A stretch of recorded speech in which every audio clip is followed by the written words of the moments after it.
오늘의 주요 뉴스입니다. 미국 대선에서 바이든 민주당 후보가 위스콘신과 미시간 중 주요 경합주에서 역전승하며 사실상 승리를 선언했습니다. 바이든 후보는 인수위원회 홈페이지를 신설해 당선 후를 미리 대비했습니다.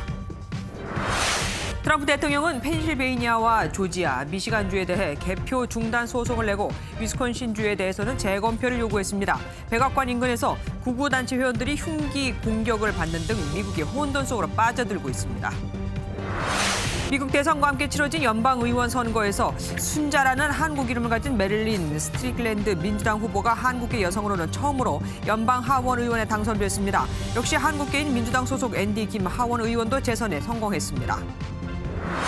사학재단이 정교사를 채용하면서 금품을 받고 필기시험 문제 등을 유출한 사실이 적발돼 경찰이 수사에 나섰습니다. 37.5대 1의 경쟁률을 뚫고 13명이 합격했는데 모두 다 재단 측에서 답안지를 받은 것으로 드러났습니다. 맞벌이 가정 자녀 등을 방과 후에 돌봐주는 초등학교 돌봄 전담사들이 처우 개선을 요구하며 내일 하루 총파업을 벌입니다. 교육부는 긴급 대응 체계를 마련하겠다고 했지만 당장 맞벌이 부부들은 혼란에 빠졌습니다. 월성 1호기의 경제성 평가 조작 의혹을 수사 중인 대전지검은 윤석열 검찰총장에 다녀간 뒤에 일주일 만에 산업통상자원부와 한국수력원자원 본사 등을 압수수색했습니다. 추미애 법무부 부총은 정치인 총장의 정부 흔들기라며 윤 총장을 비난한 가운데 서울중앙지검은 윤 총장 아내 사건을 반부패부에 배당했습니다.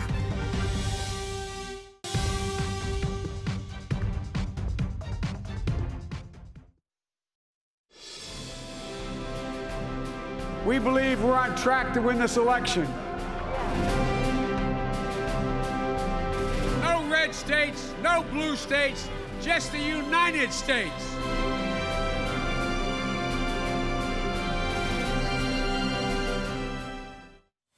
(46대) 미국 대통령을 뽑는 선거에서 바이든 민주당 후보가 주요 경합 지역에서 극적인 역전승을 이뤄내며 승기를 잡고 있죠. 트럼프 대통령이 개표가 마무리되기 전에 대선 승리를 선언하겠다고 해서일까요? 트럼프 보라는 듯 벌써 대통령 인수위 홈페이지도 만들었습니다.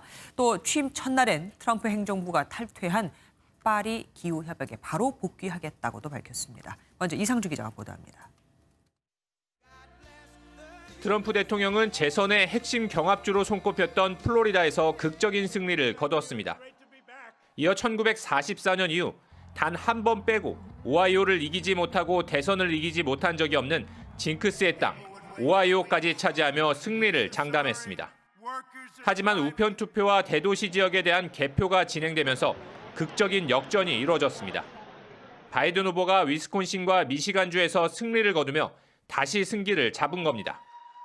바이든은 지지자들 앞에서 끝까지 개표하면 자신이 승리할 것이라고 자신했습니다. I'm not here to declare that we've won, but I am here to report when the count is finished, we believe we will be the winners. 바이든 후보는 또 트위터를 통해 바이든 행정부는 정확히 77일 뒤에 파리 기후협약에 재가입하겠다고 밝혔습니다. 트럼프 정부의 과오를 되돌린다는 상징적인 공약이자 내년 1월 20일 취임식을 예고하는 77일이라는 숫자, 그리고 바이든 행정부라는 표현까지 더한 완벽한 승리 선언이었습니다. 바이든 후보는 또 인수위원회 홈페이지를 신설하고 발빠르게 당선후를 대비하는 모습입니다. 인수위는 홈페이지에서 코로나19 사태부터 경기 침체, 기후변화, 인종차별 등 심각한 위기에 대해 첫날부터 달려나갈 수 있도록 준비하겠다고 밝혔습니다. MBN 뉴스 이상주입니다. 사실 어제 이 시각까지만 해도 트럼프 대통령의 재선이 유력해 보였는데 우편 투표 결과가 드러나면서 승기가 옮겨갔죠. 바이든 후보는 이제 선거인단 6명만 확보하면 승리가 확정되는 상태. 하지만 트럼프 대통령은 펜실베니아 외에도 경합주 3곳에서 다 이겨야 합니다. 현재 상황 신재우 기자가 짚어봤습니다. 네, 바이든 후보가 지금까지 확보한 선거인단은 264명입니다. 당선을 위한 숫자인 매직 넘버 270명에 단 6명만 남겨둔 겁니다. 투표 초중반만 해도 열세였던 바이든 후보가 앞설 수 있었던 이유는 경합주 6곳 중 3곳을 확보했기 때문인데요. 애리조나를 비롯해 역전의 재역전을 거듭한 끝에 미시간과 위스콘신까지 잡아내는데 성공한 겁니다. 이제 미확정 지역은 4곳인데 이 중 바이든 후보가 우세한 곳은 네바다입니다. 공교롭게도 여기엔 6명의 선거인단이 걸려 있어 이곳만 잡으면 대선 레이스는 그대로 끝납니다. 그런데 네바다주는 수월한 개표 작업을 위해 우리 시각으로 모레 새벽까지 선거 결과 업데이트를 하지 않겠다고 밝혀 정확한 결과는 좀 더 기다려야 할 것 같습니다. 다른 미확정 지역의 경우 트럼프 대통령이 앞서고 있지만 격차가 크지 않아 바이든 후보가 역전할 가능성도 충분합니다. 트럼프 대통령은 아직 확정되지 않은 4곳을 모두 잡아야만 승리할 수 있습니다. 바이든 후보가 뒷심을 끝까지 몰아갈지, 트럼프 대통령이 재역전으로 판세를 뒤집을지 조금만 더 지켜보시길 바랍니다. MBN 뉴스 신재우입니다.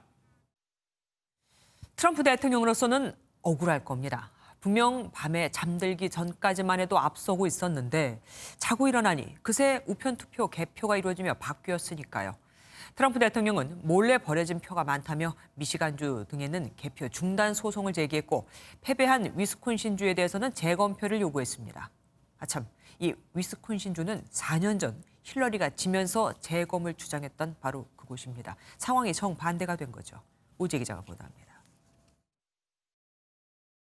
트럼프 미국 대통령이 핵심 경합주인 미시간주와 펜실베이니아주, 조지아주의 개표 작업에 제동을 걸고 나섰습니다.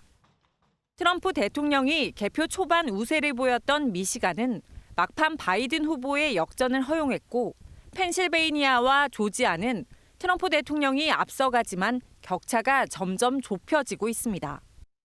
트럼프 대통령 측은 민주당이 공화당 투표 참관인에게 개표 과정을 숨기고 있다고 주장했습니다. We'll be going to the U.S. Supreme Court. We want all voting to stop. We don't want them to find any ballots at 4 o'clock in the morning and add them to the list. 이와 함께 트위터에는 자신의 표가 대량 버려졌다는 비방글을 잇따라 올렸다가 트위터 측의 가림 조치를 당하기도 했습니다. 또 트럼프 대통령 측은 위스콘신주에서 부정행위가 있다는 보고가 있었다며 재검표를 요구했습니다. 위스콘신주는 1%포인트 미만의 차이일 때는 재검표를 할 수 있는데 각종 집계에 따르면 바이든 후보가 0.6%포인트 차로 이긴 걸로 돼 있습니다. MBN 뉴스 오지혜입니다. 미국 대통령 선거인은 정확히 말해서 대통령 후보의 이름이 적힌 용지에 투표를 하긴 하지만 후보에 대한 투표가 아닌 해당 후보를 지지하겠다고 선언한 선거인단을 뽑는 날입니다. 그래서 선거인단을 통한 간접 선거라고 하는 거고요. 그런데 선거인단 선출 단계에서부터 불복 소송전이 펼쳐지고 있죠. 그럼 당선자는 언제쯤 확정이 되는 걸까요? 최은미 기자가 알아봤습니다. 미국 연방법은 모든 주가 12월 8일까지 선거인단을 선출하도록 정하고 있습니다. 선출된 선거인단이 14일 투표해서 최종적으로 대통령이 선출되면 내년 1월 20일 새 대통령이 취임하는 일정입니다. 따라서 연방 대법원도 트럼프 측이 제기한 소송 절차를 최대한 빨리 진행할 거란 전망이 나옵니다. Haggling this out and through the courts and all for several weeks is about the worst possible outcome that we could have imagined. 하지만 소송전이 길어져 다음 달 8일까지 선거인단을 확정하지 못하면 하원에서 대통령을, 상원에서 부통령을 선출하게 됩니다. 이 과정을 통해서도 취임식 전까지 대통령을 뽑지 못한다면 하원 의장이 의장직을 사퇴하고 대통령 권한대행을 맡는 초유의 상황이 벌어지게 됩니다. 물론 연방 대법원이 트럼프 대통령의 소송을 받아들이지 않을 가능성도 있습니다. 트럼프가 지명한 에이미 코니 베럿 대법관 취임으로 연방 대법원은 6대3 보수 우위로 재편됐지만 우편 투표에 문제가 있다는 결정적인 근거가 제시되지 않는 한 대법원이 개표 중단을 허용하기엔 부담이 크다는 분석입니다. 트럼프 대통령 자신도 트위터를 통해 우리 법무팀은 의미 있는 접근을 주장하지만 그래봤자 무슨 소용이 있겠느냐며 소송에 회의적인 입장을 보이기도 했습니다. MBN 뉴스 최은미입니다. 이런 비슷한 상황은 지난 2000년 대선 때도 있었습니다. 그러다 보니 20년 만에 악몽이 재현되는 게 아니냐, 아니 그보다 더한 대혼란에 빠지는 게 아니냐는 우려도 큽니다. 이어서 조경진 기자가 보도합니다. 지난 2000년 조지 W. 부시 공화당 후보와 엘고어 민주당 후보가 맞붙었던 미국 대선. 개표 결과가 연방 대법원까지 가면서 승자는 선거 후 무려 36일 만에 가려졌습니다. The presidency is more than an honor. It is more than an office. It is a charge to keep, and I will give it my all. Thank you very much, and God bless America. 선거인단 25명이 걸린 플로리다주에서 두 후보의 득표 수차가 몇백 표에 불과해 고어 당시 후보는 패배를 인정한 지 1시간 만에 패배 인정을 접었고 이후 치열한 소송전이 전개됐기 때문입니다. 결국 대법원은 부시 후보의 손을 들어줬고 고어 후보는 대국민 연설을 통해 부시의 승리를 깨끗하게 인정했습니다. Some have expressed concern that the unusual nature of this election might hamper the next president in the conduct of his office. I do not believe it need be so.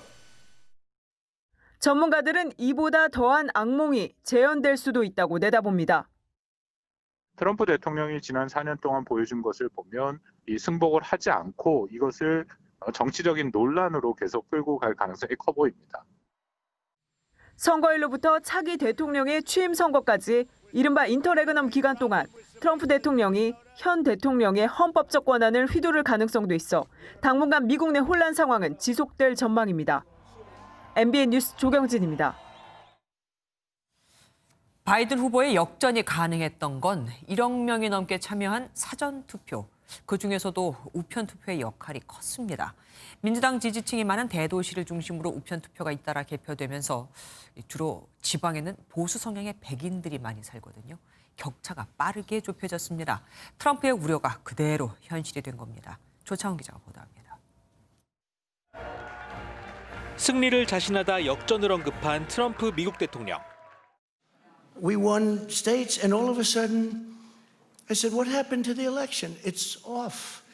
And we have all these announcers saying, what happened? And then they said, oh.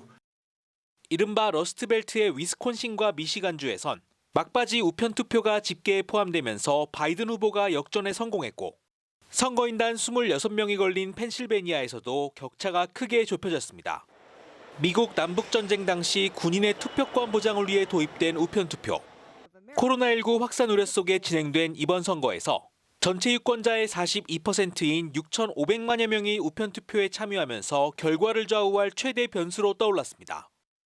그런데 주마다 개표 방식이 다르다는 점이 상황을 복잡하게 만듭니다. 봉투에 선거일 소인이 찍혀 있으면 대선 투표일 이후 도착해도 받아주기로 한 주만 23곳에 이릅니다. 아직 결과 발표가 나오지 않은 주 가운데서도 펜실베니아는 6일까지, 네바다는 10일까지 도착하는 우편투표를 인정하기로 했습니다. 이미 미국에선 민주당 지지자를 중심으로 마지막 한 표까지 개표하라는 시위가 확산하고 있습니다. 경합주엔 수만 건의 군 부재자 투표도 개표를 기다리고 있어 당선인 확정까지는 시간이 더 걸릴 전망입니다. MBN 뉴스 조창훈입니다. 미국은 그야말로 둘로 쪼개졌습니다. 트럼프 지지자들이 백악관 인근에서 칼에 찔리는가 하면 개표를 중단하라며 수백 명의 개표소로 난입하기도 했죠. 시위 현장에서는 총기도 압수됐습니다. 이기종 기자가 보도합니다. 인적이 끊긴 거리. 몇몇이 뒤엉켜 몸싸움을 벌이고 일부는 급히 자리를 뜹니다. 미국 워싱턴 DC 백악관 인근에서 극우단체 프라우드 보이스 회원들이 공격당하는 장면입니다. 트럼프 대통령을 지지하는 이들은 흑인 인권단체 회원들의 소행이라고 주장했습니다. 경찰은 용의자를 쫓고 있지만 어떤 단체에 속해 있는지 알 수 없다고 밝혔고 흑인 인권단체도 극우단체가 음해하려는 거짓말이라고 일축했습니다. 미 대선이 혼돈 속에 빠진 가운데 양측 지지자들은 거리로 나섰습니다. 트럼프 대통령 지지자들은 미시간과 애리조나주의 개표장에 몰려들어 표를 빼앗지 말라며 즉각 개표 중단을 요구했습니다. 두 곳 모두 바이든 후보가 근소하게 앞서며 승리할 것으로 예측된 곳입니다.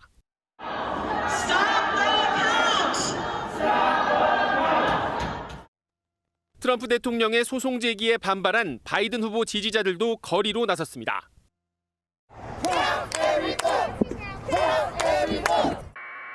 미네소타에서는 시위대가 고속도로 점거 행진을 벌이다 체포됐고 오리건주 포틀랜드에서는 일부 폭력 사태가 발생해 주 방위군이 소집됐습니다.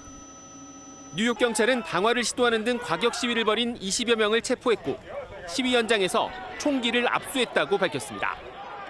양측의 시위가 격화되는 가운데 당선자 확정이 지연되면서 지지자들 간의 충돌이 빚어질 수 있다는 우려도 커지고 있습니다.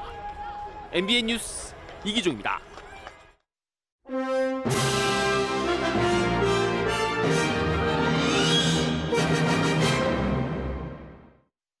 바이든 후보가 승리를 눈앞에 두고 있는 건 한반도의 좋은 일일까요? 나쁜 일일까요? 신범철 한국국가전략연구원 외교안보센터장과 함께 알아보도록 하겠습니다. 어서 오십시오. 예, 안녕하세요. 밤새 역전이 이루어졌습니다. 하지만 또다시 역전이 이루어지지 말라는 법은 없죠. 예, 뭐 가능성은 있지만 힘든 상황인데요. 지금 트럼프 대통령이 이기는 곳을 다 지키고 그러고도 뭐 아리조나나 네바다를 이겨야 되는데 사실은 펜실베니아를 지키기도 어렵고 그렇기 그렇죠. 때문에 역전은 상당히 기대하기 어려운 상황이다 이렇게 평가합니다. 2016년 대선 당시에는 그 6건 모두를 다 가져갔었습니다. 이번에는 참 어려워요. 왜 이렇게 바뀌었을까요? 기본적으로 트럼프 대통령의 운영 방식, 그러니까 미국을 양분해서 양극화가 심해졌고 또 코로나 대응에 대한 불만도 있었고요. 그런 것들이 누적돼서 사실은 그 러스트벨트라는 그 북부의 3개주는 민주당 지지층이었는데 그때 그쪽에 있는 노동자의 불만을 잘 활용해서 그 당시에는 힐러리 클린턴을 물리쳤지만 트럼프 대통령의 코로나 대응이라든가 여러 가지 측면 때문에 이번에는 잃게 된 것 같습니다. 그런데 그럼에도 불구하고 여론조사 나왔던 거에 비하면 트럼프 대통령이 선전했다는 얘기도 들려요. 그러면은 이번에도 샤이 트럼프가 뭐 결집을 한 거라고 우리가 해석해 볼 수 있을까요? 예, 뭐 결국 여론조사는 위스콘신과 같은 경우에는 1% 차이도 안 났는데 여론조사는 6% 이상 바이든 후보가 앞선다 그랬으니까 잘못된 평가인 거죠. 그 측면은 샤이 트럼프가 존재했다고 보고요. 또 막판에 유세를 함에 있어서 트럼프 대통령은 역동적으로 움직인 데 반해 바이든 후보는 상당히 조심하는 모습이었는데 그런 것도 영향을 미쳤다고 봅니다. 바이든 후보는 지금 인수위까지 지금 홈페이지를 만들었습니다. 그만큼 자기가 이제 승리를 자신하는 것 같은데 만약에 진짜로 바이든 시대가 현실화되면은 앞으로의 미국은 우리가 봤을 때 어떻게 바뀔까요? 뭐 국내 정치 측면에서는 오늘 새벽에 한국 시간 새벽에 바이든 후보가 두 번째 연설을 할 때는 미국을 통합시키겠다. 그러니까 그랬죠. 트럼프 대통령과 반대되는 측면이 있는 거고요.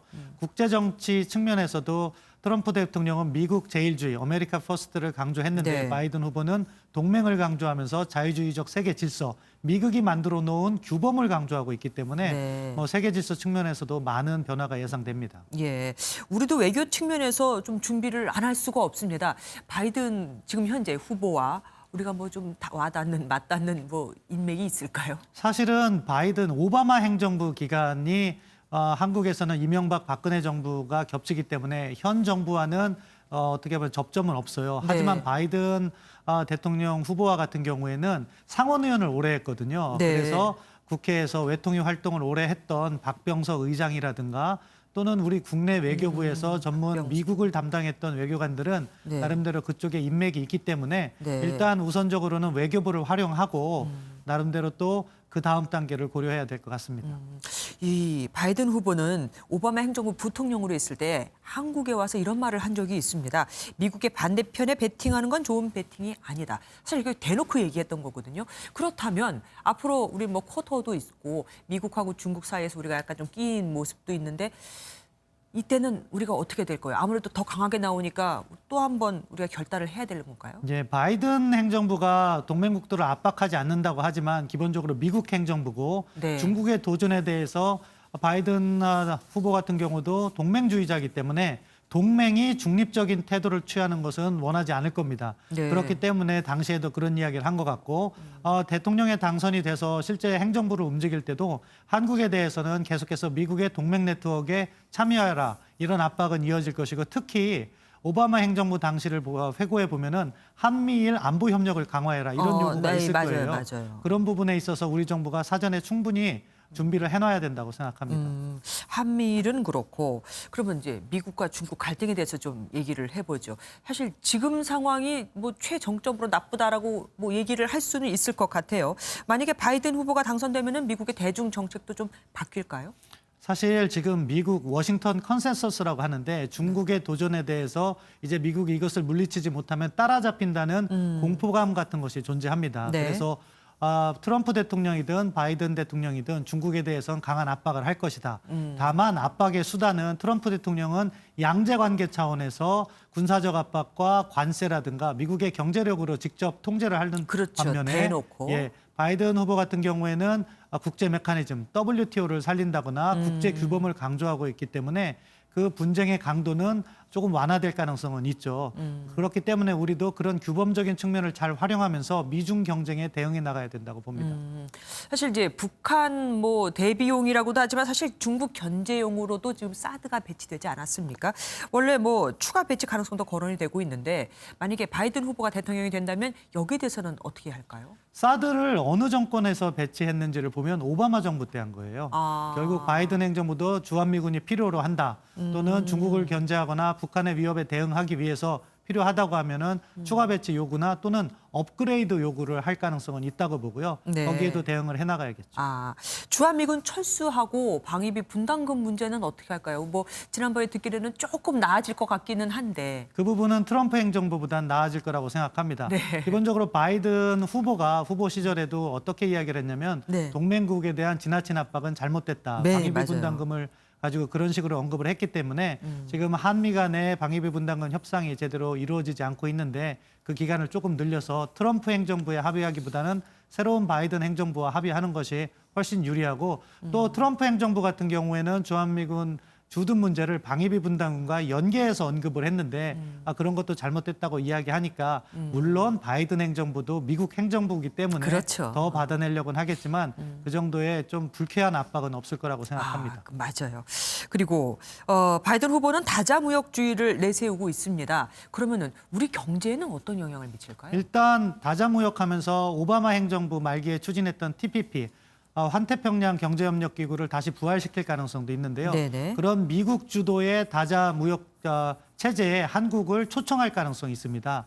다 과거 TPP가 추진될 때 우리 정부는 한 발 물러서 네. 있었거든요. 네. 그런데 이번에는 과연 또 물러설 건지 참여해야 될 것이니 그런 방식, 그런 데에 대한 우리 입장 정립이 우선 필요하고요. 네. 다자경제 체제에서 나올 수 있는 여러 가지 국제적 기준이라든가 표준 이런 문제와 관련해서도 사전에 충분한 대비를 해야지 바이든 행정부가 그런 것을 추진할 때 우리가 당황하지 않고 따라갈 수 있다고 봅니다. 네.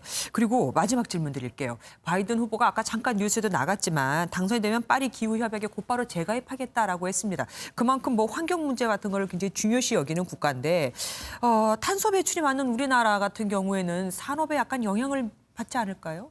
받을 가능성이 높습니다. 네. 지금 뭐 일부에서는 그 탄소 배출 가지고 관세까지 물린다는 이야기가 나오는데 네. 그게 구체적으로 이행되기에는 현재 WTO 체제에서 위반될 수가 있기 때문에 쉽지 않을 거예요. 그럼에도 불구하고 바이든 행정부가 기후변화 문제를 확실히 끌고 나가겠다 하면은 네. 그런 정책을 시도할 수 있으니까 네. 그 경우에는 우리가 한미 정부 당국 간에 먼저 접촉을 해서 그런 기준을 한국에 대해서는 적용을 몇 년 유예해달라. 그러면서 우리의 자체적인 기준을 확고히 해서 우리 기업들의 탄소 배출량을 줄여나가는 그런 접근이 필요하다고 봅니다. 우리가 준비할 게 너무 많네요. 구체적인 설명 감사합니다. 잘 들었습니다.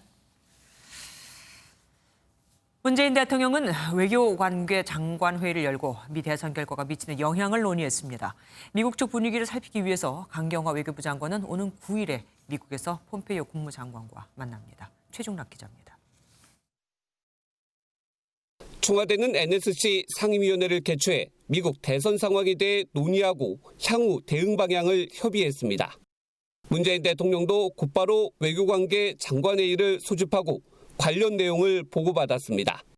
그 결과 청와대는 굳건한 한미동맹을 바탕으로 한반도 평화 프로세스 진전을 위한 협력을 지속하고 기존 외교 일정을 예정대로 추진한다고 밝혔습니다.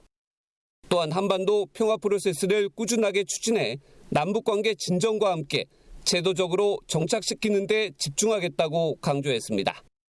특히 우리 경제를 안정적으로 관리하도록 미 대선 결과가 우리 거시경제와 통상, 산업 등에 미치는 영향을 다각도로 점검했습니다. 이런 가운데 강경화 외교부 장관은 오는 8일 폼페이오 국무장관의 초청으로 한미 관계와 한반도 상황 관리를 위해 미국을 방문합니다. 한미 양국 간 전략적 소통을 지속해 나감으로써 굳건한 한미 동맹을 재확인하는 동시에 한반도 비핵화와 평화 정착, 한미 동맹 강화를 위한 공조 방안 등에 대해 심도 있는 협의를 가질 예정입니다. 바이든 전 부통령의 당선이 확정될 때는 주변 인사들을 통해 동향도 파악할 것으로 예상됩니다. MBN 뉴스 최중락입니다. 미국 대통령은 세계의 대통령으로도 불리는 만큼 전 세계는 개표 결과에 촉각을 곤두세우고 있습니다. 미국과 대립각을 세워온 중국은 특히 더 바짝 긴장하고 있습니다. 노태현 기자가 보도합니다. 미국 우선주의의 4년 연장이냐, 새로운 관계의 정립이냐를 두고 전 세계는 미 대선 결과를 주시하고 있습니다. 중국 정부는 언급을 자제하며 신중한 모습입니다. 외교부 차관격인 러위청 부부장은 미 대선은 미국의 내정이라며 말을 아끼면서 개표 잡음이 순조롭게 해결되길 바란다고 밝혔습니다. 我们希望呢，这次大选能够平稳顺利的举行，美方与中方能够相向而行。 관영 매체를 통해선 대선 불복 조짐에 대해 집중 조명했는데 다른 한편으론 미국 내부의 불만이 밖으로, 즉 중국으로 표출되지 않을까 바짝 긴장하는 모양새입니다. 일본 정부는 미일 동맹에는 큰 변화가 없을 것이라는 말만 되풀이하고 있습니다. その大統領選挙の見通しということにも関連をしてくることでありますので、現時点でコメントは差し控えたいと思いますが、いずれにしても適切なタイミングにですね、祝意と伝達していきたいと思っております。 하지만 일본 언론 역시 트럼프가 선동해 분란을 일으키고 있다며 미국의 민주주의에 대한 비판은 숨기지 않았습니다. 미 대선이 사상 최악의 소송전으로 비화될 가능성이 있는 만큼 프랑스, 독일 등 유럽 국가들도 입을 다문 채 미 대선 상황을 지켜보고 있습니다. MBN 뉴스 노태현입니다. 트럼프 대통령의 열렬한 지지자로 알려진 미국의 유명 래퍼인 카니에 웨스트도 이번 미국 대선에 출마를 했고 6만 표를 받았습니다. 테슬라의 CEO인 일론 머스크가 전폭적으로 지지를 해줬죠. 카니에는 다음 대선 때도 출마할 것을 시사했습니다. 정태진 기자가 보도합니다. 미국의 유명 래퍼 겸 모델이자 킴 카다시안의 남편인 카니에 웨스트. 카니에는 지난 7월 자신의 트위터를 통해 대통령 선거에 출마하겠다는 뜻을 밝혔습니다. 팬들의 응원과 함께 테슬라 CEO인 일론 머스크가 전폭적인 지지를 보내기도 했습니다. 카니에는 2016년 트럼프 대통령이 당선된 직후 회동할 정도로 각별한 사이로 알려졌습니다. He's a good man. Doing well. Long time. We've been friends for a long time. 또 백악관을 방문해 흑인 문제를 논의하기도 했습니다. We are going to make America great. 카니에는 후보로 등록한 콜로라도와 미네소타, 아이오와 등 12개 주에서 6만 표가량 얻었지만 낙선했습니다. 그는 창당할 당의 이름을 생일 파티로 짓는 등 튀는 언행을 해왔고 이 때문에 자신이 만든 의류 브랜드를 홍보하려고 노이즈 마케팅을 벌이는 것 아니냐는 의심을 받기도 했습니다. 카니에는 트위터에 카니에 2024라는 글을 올리며 4년 뒤 대선 출마를 시사했습니다. MBN 뉴스 정태진입니다. 다음 소식입니다. 어제 코로나19 확진자는 125명. 그런데 충남 천안의 콜센터에서 이틀 만에 21명이 확진됐습니다. 충북 청주에 있는 LG화학 오창 공장과 충남 아산에서도 확진자가 줄줄이 나와 충청권에 비상에 걸렸습니다. 김명현 기자가 보도합니다. 충남 천안의 한 건물입니다. 건물 7층에 있는 콜센터에서 40대 여성이 코로나19에 확진된 데 이어 동료 20명이 줄줄이 감염됐습니다. 방역당국은 집단 감염이 발생한 콜센터가 있는 건물 전체를 폐쇄하고 방역을 마쳤습니다. 건물 7층과 8층에서 콜센터 직원 75명이 근무해 왔는데 확진자는 모두 7층에서만 나왔습니다. 근무 당시 직원들이 마스크를 제대로 쓰지 않은 것으로 확인됐습니다. 여기에 열악한 환경은 감염을 더 키웠습니다. 직원들이 다닥다닥 붙은 자리에서 쉴 새 없이 전화응대를 해왔지만 정작 실내에는 환기시설조차 없었던 것으로 드러났습니다. 창문이 작은 거죠. 고층 건물이다 보니까 밀어서 열고 밑에만 살짝 이렇게 오픈되는 그런 형태잖아요. 충북 청주의 LG화학 오창 공장에서 직원 1명이 감염됐고 충남 아산에서도 30대 남성과 접촉한 지인 4명이 확진됐습니다. 방역당국은 최근 확진자가 급증하는 천안과 아산에 대해 사회적 거리두기 단계를 1.5단계로 상향했습니다. MBN 뉴스 김영현입니다. 이렇게 지역뿐 아니라 서울에서도 신규 확진자가 증가세를 보이니 방역당국이 바짝 긴장하고 있습니다. 곧 독감 유행기까지 겹치겠죠. 당국이 코로나와 독감을 동시에 진단할 수 있는 키트를 신속하게 보급하기로 했습니다. 진단이 빨라야 치료법도 빨리 달라지니까요. 유호정 기자가 전합니다. 서울에서도 코로나19 신규 확진자가 오늘 0시 기준 다시 50명까지 늘어났습니다. 서울시청 출입 언론사 관계자 1명과 기자의 가족 1명도 추가 확진 판정을 받아 관련 확진자는 5명이 됐습니다. 영등포구 직장 관련 6명, 강남구 헬스장과 송파구 병원 관련 각 4명이 추가 확진 판정을 받는 등 소규모 집단 감염이 이어지고 있습니다. 헬로윈 행사와 단풍 나들이 여파도 곧 잠복기가 끝나면서 본격화할 가능성이 있습니다. 추워지는 날씨도 불안 요소입니다. 공기는 건조해지고 일교차는 심해지면서 사람의 몸은 적절한 저항력을 갖추지 못하게 됩니다. 또한 점막이 건조해지면서 병원체 침입이 좀 더 용이해질 수 있습니다. 11월 중하순쯤에는 독감 유행기까지 겹치면서 코로나와 독감의 트윈데믹까지 우려됩니다. 이에 따라 방역당국은 코로나와 독감을 동시에 검사할 수 있는 진단키트를 선별진료소 등 방역 현장에 신속히 공급할 계획입니다. 또 아동과 임산부, 고령자 등은 독감 검사 결과와 상관없이 항바이러스제 처방에 건강보험을 적용해 진료비의 30%만 부담토록 할 방침입니다. 다음 달 3일 수능과 크리스마스 연휴까지 긴장을 놓을 수 없는 상황이 이어지고 있습니다. MBN 뉴스 유호정입니다. 정교사 채용 과정에서 지원자들에게 수천만 원씩을 받고 필기시험 문제와 답안지를 유출했다가 적발된 사학재단이 있습니다. 13명을 뽑는데 13명에게 답안지를 줬고 당연히 이들이 다 뽑혔습니다. 윤기란 기자가 보도합니다.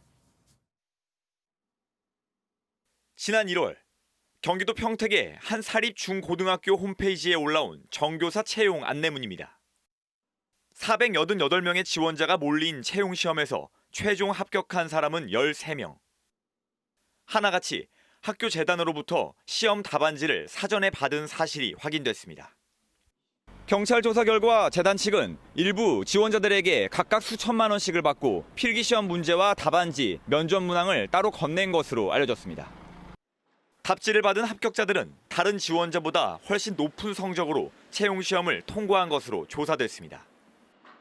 해당 재단은 그동안 경기도 교육청이 수차례 반대 의견을 냈지만 자체 시험을 고수해왔습니다. 하지만 부정 채용이 의심된다는 신고로 꼬리가 밟혔습니다. 저희가 수험생들로부터 제보를 받은 거예요. 시험을 같이 봤던 수험생들이요. 조사를 나가고 그런 혐의가 포착돼가지고 저희.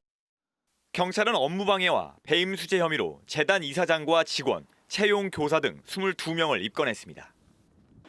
이 가운데 혐의가 무거운 이사장의 아들이자 행정실장 등 3명을 구속해 기소 의견으로 검찰에 넘겼습니다. MBN 뉴스 윤기란입니다. 16개월 된 입양아의 사망 원인이 결국은 양부모의 학대 때문이라는 부검 결과가 나왔죠. 그런데 이 아이가 숨지기 전 이 가족은 한 방송 프로그램에 출연했었습니다. 이 영상을 살펴보면 아이의 이마에 멍자국으로 추정되는 학대 흔적이 이미 그때부터 보입니다. 박경 기자가 단독 보도합니다. 지난달 13일 서울 양천구에서 숨진 생후 16개월 된 입양아는 부검 결과 외력에 의한 복부 손상이었습니다. 그런데 MBN 취재 결과 사건 이전에도 학대가 의심되던 정황이 파악됐습니다. 지난달 1일 숨지기 직전 이 아이가 한 방송에서 입양 가족을 소개하는 다큐멘터리에 출연했는데 당시 아이 이마에는 멍으로 추정되는 자국이 선명히 남아 있습니다. 이웃 주민들은 아이가 입양된 올 초부터 정상적이지 않은 상황이 반복됐다고 말했습니다. 심각했었나 봐요. 아이를 집에 그냥 방치한 채로 모임을 갖는다든지 뭔가 쇄골이 부러져가지고 깁스를 하고 있는데 채집근한테는 또 모르겠어요. 그러면서 얘기를 하고 또 이웃 주민 등이 신고한 횟수가 3번이나 됐지만 아이는 계속 부모와 함께 생활했습니다. 아동학대 신고가 들어가면 가해 행위자인 부모의 말만 듣지 말고 주변 조사를 좀 해주셨으면 좋겠어요. 분리해서 보호하시고 철저하게 조사를 하셔서. 경찰은 부검 결과를 토대로 아이 부모에게 구속영장 신청 등을 검토 중입니다. MBN 뉴스 박규원입니다. 택배 노동자들이 과로사로 쓰러지자 택배업계 1위 CJ 대한통운은 대표가 직접 사과하며 대책을 내놨었죠. 이달부터 단계적으로 분류 작업에 4천 명을 투입하겠다고 했었는데 어찌된 일일까요? 비용 절반을 택배 노동자에게 내라는 대리점들이 있습니다. 길기범 기자가 취재했습니다. CJ 대한통운은 올해만 소속 택배 노동자 6명이 숨졌습니다. 비보가 잇따르자 CJ 대한통운은 사과와 함께 분류 작업 인력 확충에 매년 500억 원을 투입하겠다는 대책도 내놨습니다. 분류 지원 인력 4천 명을 내달부터 단계적으로 투입할 계획입니다. 택배 기사님들의 작업 시간은 크게 줄어들게 됩니다. 하지만 현장 얘기는 다릅니다. 해당 비용을 택배 노동자들에게 전가하려는 움직임이 있다는 겁니다. 얼마씩 부담을 하자 이렇게까지 얘기가 아직 나오지는 않고 있는데 은연중에 계속해서 이제 자기는 이제 감당 못한다 이런 얘기들을 하고 있죠. 다들 분노하고 있고 황당해하고 있어요. 실제 택배 노조는 일부 대리점을 조사한 결과 본사 측이 50%만 부담하겠다며 나머지 비용을 대리점에 떠넘기고 대리점은 또 택배 노동자들에게 받으려 한다고 주장했습니다. 인력 투입은 전혀 없고 인력 모집까지도 떠넘기고 있다며 대국민 사과는 사실상 쇼였다고 밝혔습니다. 분류 인력에 대한 모집, 운영, 실행 등을 모두 대리점에 다 떠넘기고 있습니다. 대리점에서 운영하고 모집하고 이게 가능하겠느냐. CJ 대한통운 측은 대리점별로 협의를 진행 중이라며 택배 노동자에게 비용을 부담시키지 않겠다고 해명했습니다. 국민권익위원회는 택배 노조와 만나 과로사 방지 대책에 대한 의견을 들을 계획입니다. MBN 뉴스 길기범입니다. 방과 후 아이들을 돌봐주는 초등학교 돌봄 전담사 6천여 명이 처우를 개선해달라며 내일 하루 총파업에 들어갑니다. 이들의 소속이 교육청에서 지자체로 바뀌면 고용이 불안하다는 건데 당장 내일 아이들을 보낼 곳이 없어진 맞벌이 부부들은 애가 탑니다. 심가현 기자입니다. 학교 돌봄 노동자 총파업으로 공적 돌봄 강화하자.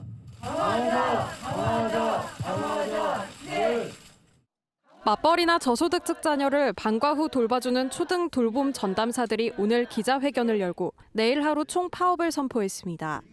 코로나19로 멈춘 학교에서 하루도 빠지지 않고 돌아가던 곳은 돌봄 교실이었습니다. 학교 돌봄의 역할과 기능은 강화되었지만 환경은 개선되지 못하고 있습니다. 돌봄의 지방자치단체 이관을 중단하고 시간제에서 8시간 전일제로 전환하라는 것이 노조 측 요구입니다.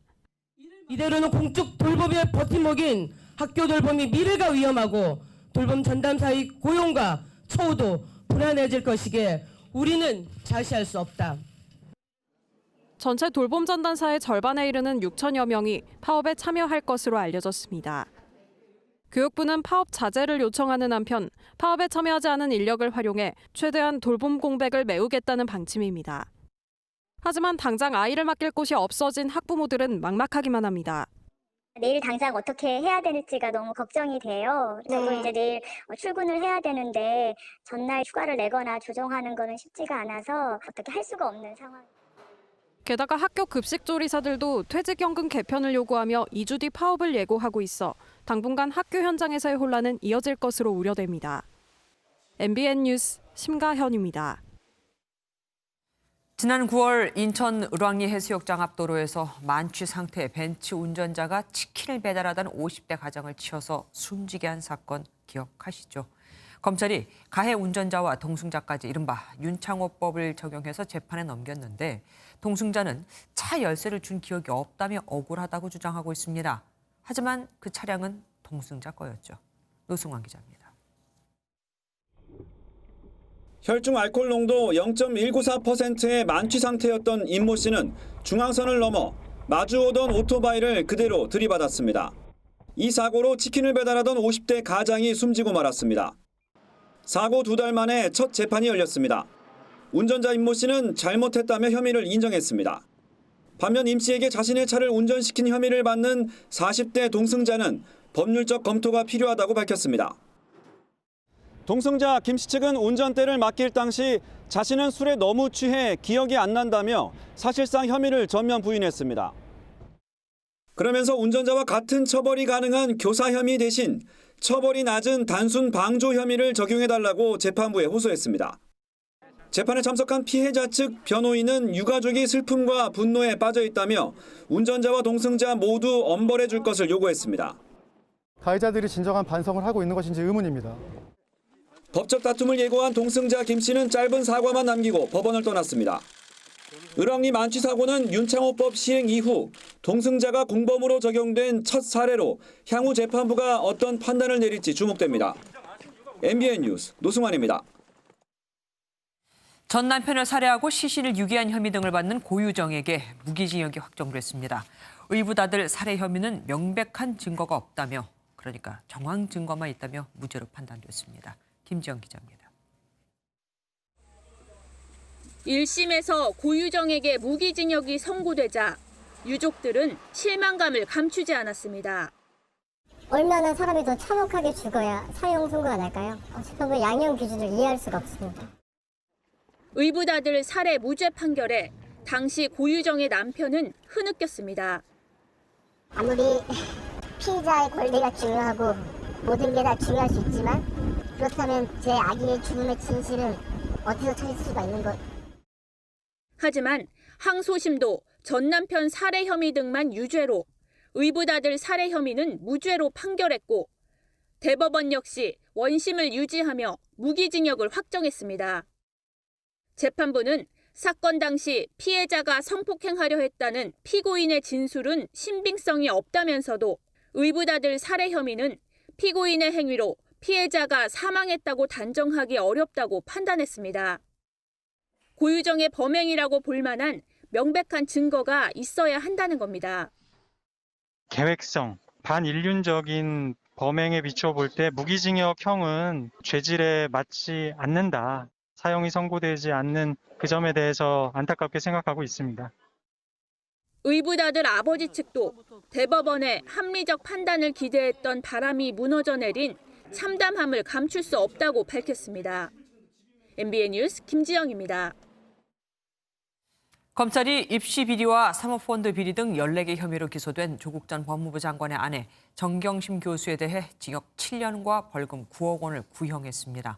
검찰은 이 사건이 국정농단 사건과 다를 바 없다며 강하게 비판했습니다. 박자은 기자입니다. 자녀 입시 비리와 사모펀드 불법 투자 의혹 등 14개 혐의로 지난해 11월 구속 기소됐다가 보석으로 풀려난 정경심 동양대 교수. 약 1년간의 재판이 검찰 구형과 함께 마무리 절차를 밟았습니다.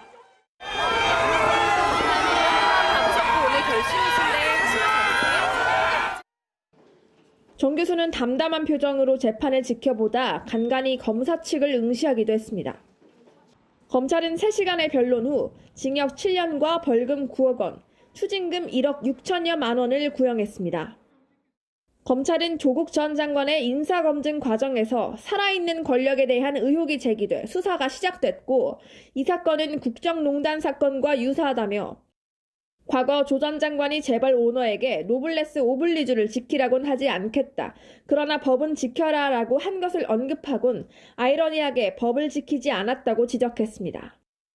반면 정 교수 측 변호인은 전형적인 표적 수사였다며 엄청난 검찰 전력이 동원돼 결국 성공했다. 이렇게 많은 공소 사실을 찾아 기소했어야 했나 의문이라고 맞섰습니다. 또 문제가 됐던 6개의 허위 스펙과 관련해선 일부만 허위라도 업무방해로 볼 수 있냐며 혐의의 범위가 포괄적이라고도 비판했습니다. 한 방청객은 구형량에 불만을 표시하며 소란을 피워 한때 구금되기도 했습니다. MBN 뉴스 박자은입니다.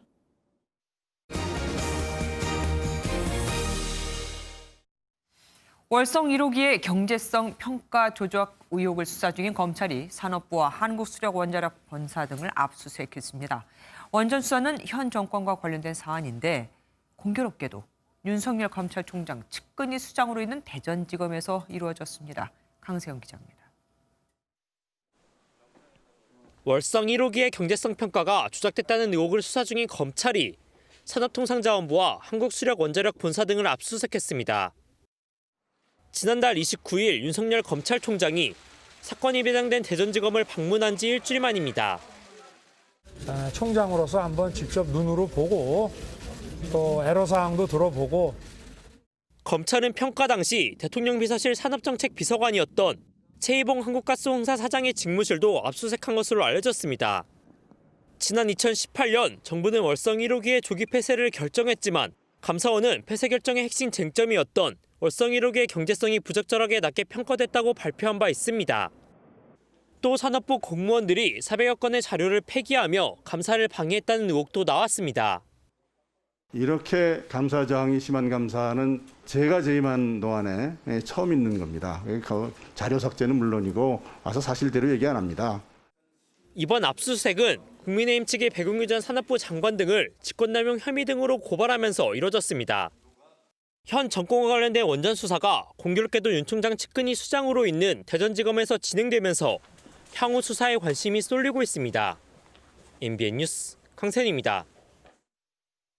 그런데 서울중앙지검이 그간 배당을 미뤄왔던 윤석열 검찰총장의 아내 김모 씨 사건을 과거 특수부에 해당하는 반부패부에 맡겼습니다. 이미 무혐의 처분이 나왔던 거라 윤 총장에 대한 먼지떨이식 수사가 시작되는 게 아니냐는 관측이 나오고 있습니다. 당시엔 윤 총장이 물을 먹어서 좌천됐을 때였거든요. 임성재 기자입니다. 서울중앙지검이 윤석열 검찰총장의 아내 김모 씨 관련 사건에 대한 본격 수사에 착수했습니다. 지난달 추미애 법무부 장관이 윤 총장 처가와 측근 관련 사건에 대해 수사지휘권을 행사한 지 10여일 만입니다. 사건을 맡은 부서는 반부패 수사 2부로 권력형 비리 등을 전담하는 과거 특수부에 해당하는 부서입니다. 김 씨 사건은 지난해 6월 김 씨가 전시회를 개최할 때 윤 총장이 검찰총장 후보자로 지명되자 후원사가 크게 늘어나면서 협찬금 명목으로 금품을 받았다는 내용입니다. 윤 총장은 국정감사에서 해당 의혹을 부인했습니다. 2012년 결혼 직후부터 그래서 저희 집사람은 어디 가서 남편이 공무원이다 검사란 얘기도 안 합니다. 또 김 씨가 수입차 판매업체의 주가 조작 사건에 관여됐다는 의혹도 함께 반부패부가 맡기로 했습니다. 하지만 주가 조작 건은 이미 금융감독원에서 무혐의 처분을 내린 바 있습니다. 검찰 관계자는 일반인에 대해 제기된 고발건을 인지부서에 배당하는 건 이례적이라며 원전 수사에 돌입한 날 총장 부인 사건을 배당한 건 물타기 아니냐고 비판했습니다. 또 반부패부에 사건을 맡긴 건 과거 조국 전 장관 가족 수사와 같이 모든 의혹을 낱낱이 살펴보겠다는 의도로도 해석되면서 사실상 윤 총장 밀어내기 아니냐는 분석도 나옵니다. MBN 뉴스 임성재입니다. 추미애 법무부 장관은 국회 법사위에 출석해 김학의 사건 등에 대해 검찰 지휘부가 대국민 사과를 해야 한다고 주장했습니다. 여당은 윤석열 검찰총장의 특수활동비 사용을 놓고도 공방을 벌였습니다. 대선 선거 자금으로 쓰이면 어쩌냐 이거죠. 김순철 기자입니다. 국회에 출석한 추미애 법무장관은 사과 없이 개혁은 없다며 이명박 전 대통령과 김학의 전 법무부 차관 사건과 관련해 검찰 지휘부에 사과를 요구했습니다. 윤석열 검찰총장과 갈등 논란에 대해서는 윤 총장이 스스로 중립을 훼손하고 있어 장관의 지휘 감독이 필요하다고 주장했습니다. 오죽하면 어제 총리께서 국회에 나와서 이렇게 답변했습니다. 고위공직자는 절제하고 성찰하는 자세가 필요하다. 예? 네, 주어가 빠졌네요. 그런데. 여야 의원들은 윤 총장이 입맛대로 특수활동비를 배당한다는 의혹을 놓고 공방을 벌였습니다. 지금 윤 총장이 대선을 나가니 많이 하고 있어요. 실제로 정치와 관계없이 집행된다는 보장을 대한민국에서 누가 해줘야 되나 이거를. 대선 선거운동 자금으로 쓸 수도 있다. 이제 이렇게까지 비약이 되는데요. 회의에 앞서 김태년 더불어민주당 원내대표도 윤 총장의 태도를 공개적으로 비판했습니다. 윤 총장은 오해받을 수 있는 언행에 대해서 유의하고 진정한 검찰 개혁에 협조해야 합니다. 윤 총장이 야권의 유력 대선 후보로 거론되면서 여권의 비판이 날로 수위가 올라가고 있습니다. MBN 뉴스 김순철입니다. 지금 국회에선 예산안 심사가 한창인데요. 이 자리에 참석한 이정옥 여가부 장관이 내년 보궐선거를 성인지 감수성 학습 기회라고 말해 논란이 일고 있습니다. 예산을 배정할 테니 살려달라고 해보라는 의원도 있었죠. 백길종 기자입니다. 국회 예산결산특별위원회 종합정책질의에서는 내년 4월 재보궐선거에 대한 이정옥 여가부 장관의 발언이 논란이 됐습니다. 야당이 지자체장 성추행 의혹으로 실시되는 내년 보궐선거에 국민 혈세 838억 원이 쓰인다고 지적하자 오히려 학습 기회라고 답한 겁니다. 국민 전체가 성인지성에 대한 집단 학습을 할 수 있는 기회가 역으로 된다고도 생각을 하고 있습니다. 학습비라고 생각하시는 건가요? 838억 원이? 국회 법제사법위원회에서는 박범계 더불어민주당 의원이 조재현 법원행정처장에게 예산을 챙겨줄 테니 살려달라고 해보라고 요구했습니다. 의원님들 살려주십시오. 한번 하세요 예산.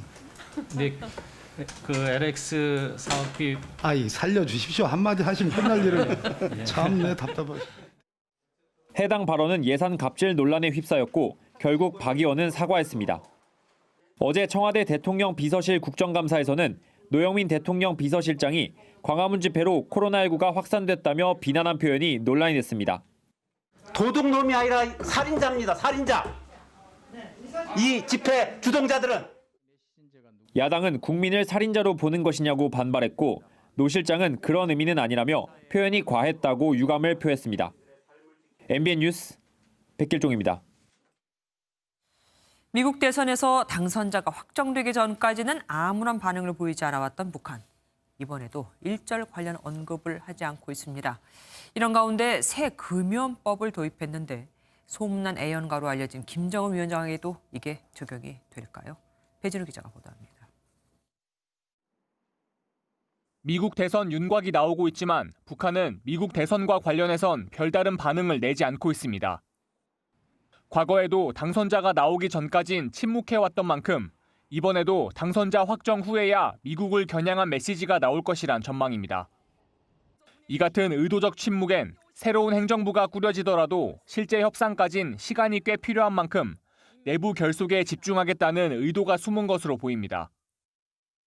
대신 북한은 최고인민회의 상임위원회 전원회의를 열고 금연법과 수정된 기업소법을 채택하며 민생을 다지고 있습니다. 31개 조문으로 구성된 금연법에는 국가금연정책의 요구에 맞게 담배 생산 및 판매, 흡연에 대한 법적, 사회적 통제를 강화하여 북한 금연법엔 극장과 교육기관 등 공공시설에서의 흡연을 금지하고 이를 어길 땐 처벌하는 내용이 담겼습니다. 관심은 실내외를 가리지 않고 담배를 피워왔던 김정은 위원장이 금연법을 지킬지 여부에 쏠립니다.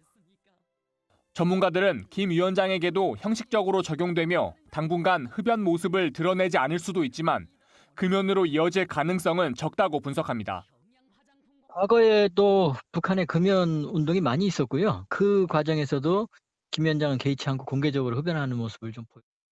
건강 이상설이 제기되는 김 위원장은 지난 2016년 금연운동 당시 담배를 피우는 모습을 드러내지 않다가 몇 개월 만에 다시 흡연 장면이 포착되기도 했습니다. MBN 뉴스 배준우입니다. 휴전선 부근에 설치된 철책에는 첨단 센서가 달려서 건들면 작동을 하게 되어 있습니다. 하지만 북한 남성에 넘어와도 이번에 또 아무 소식이 없었죠. 이곳은 지난번 일명 노크 귀순으로 난리가 났던 바로 그 부대입니다. 김현 기자가 보도합니다. 합동참모본부가 최근 북한 남성 한 명이 강원도 동부전선 철책을 넘어온 사건과 관련해 해당 부대에 전비태세 검열단을 파견한 것으로 알려졌습니다. 북한 남성이 철책을 넘은 곳은 과학화 경계 시스템이 갖춰진 곳이었지만 당시 철책 센서가 작동하지 않으면서 출동이 지연됐습니다. 현재 작동되지 않은 걸로 확인한 것 맞습니다. 과학화 경계 시스템에 대해서 보완할 차원이 있으면 조치할 예정입니다. 우리 군은 장병 감소에 대비하고 대북 감시 강화 목적으로 지난해까지 2,427억 원을 들여 고학화 경계 시스템을 구축했지만 지난 5년간 작동 오류와 고장은 2,700여 건을 넘는 것으로 나타났습니다. 설치만 해놓고는 거기에 대해서 이제 어떻게 유지할 것인가 구체적으로 연구 안 하기 때문에 이런 문제들이 서서히 나타나기 시작하는 거죠. 특히 이 부대는 지난 2012년 이른바 노크 귀순 사태의 책임을 지고 사단장과 연대장 등이 줄줄이 보직 해임된 전력이 있습니다. 군 안팎에선 이번 검열단 조사 결과에 따라 당시와 같은 문책이 뒤따를 가능성도 제기됩니다. MBN 뉴스 김현입니다.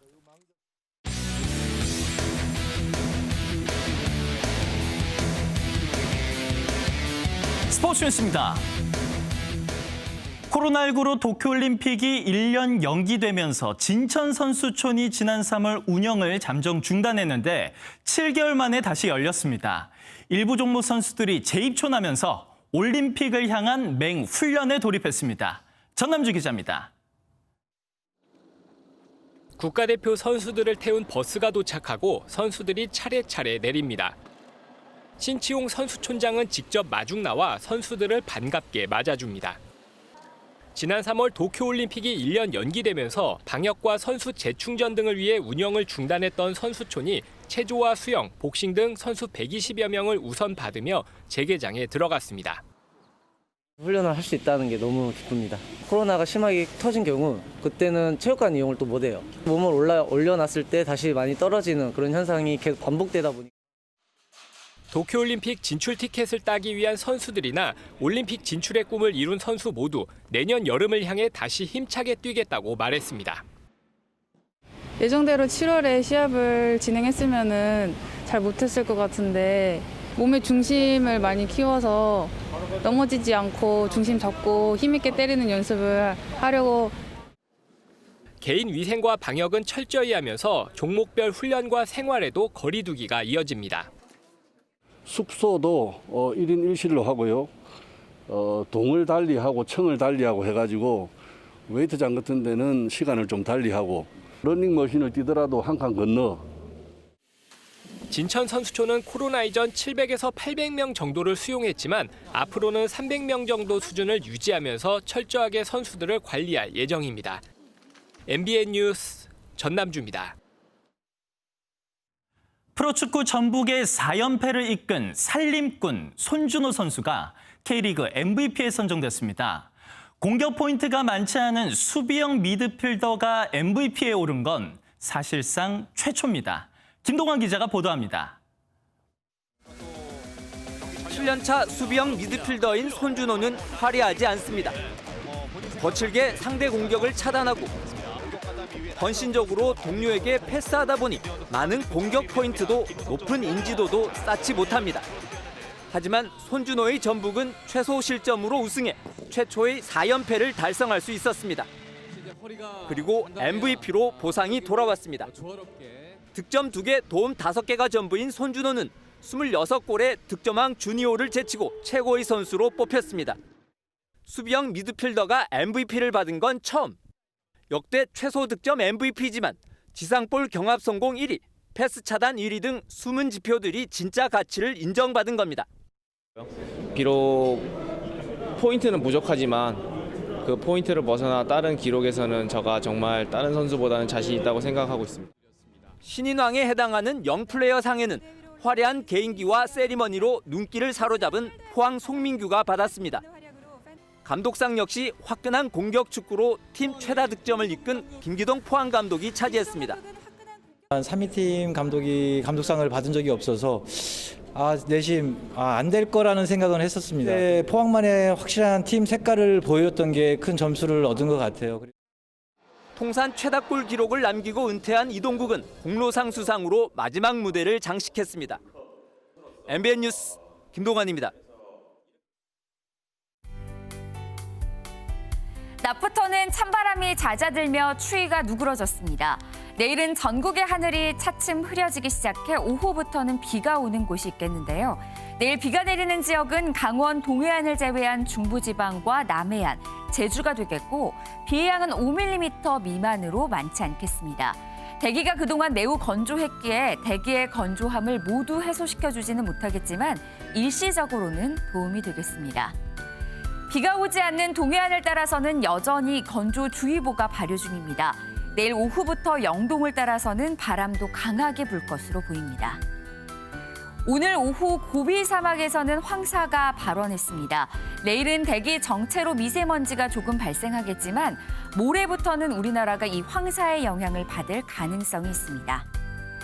내일 아침 기온은 오늘보다 5도 이상 오를 텐데요. 남부지방 광주의 아침 최저기온 9도가 예상되고 한낮에는 19도까지 오르겠습니다. 내일 오후부터 강원 산지를 따라서는 바람이 강하게 불기 시작하겠습니다. 내일 내리는 비는 모레 아침까지 이어지겠습니다. 비가 지난 뒤에는 또다시 추워질 전망입니다. 날씨였습니다. MBN이 선정한 이 한 장의 사진입니다. 호주 북서쪽에 위치한 크리스마스 섬에선 매년 이맘때 홍게들이 번식을 위해 숲에서 해변으로 대이동을 합니다. 당연히 자동차에 깔려 죽는 로드킬 사고도 빈번하게 발생하죠. 그래서 한 주민이 차 바퀴 앞에 홍게를 옆으로 밀어내는 일종의 방패막을 개발했습니다. 홍게에게 이보다 더 좋은 크리스마스 선물이 있을까요? MBN 종합뉴스 여기서 마치겠습니다. 함께해 주신 여러분 고맙습니다.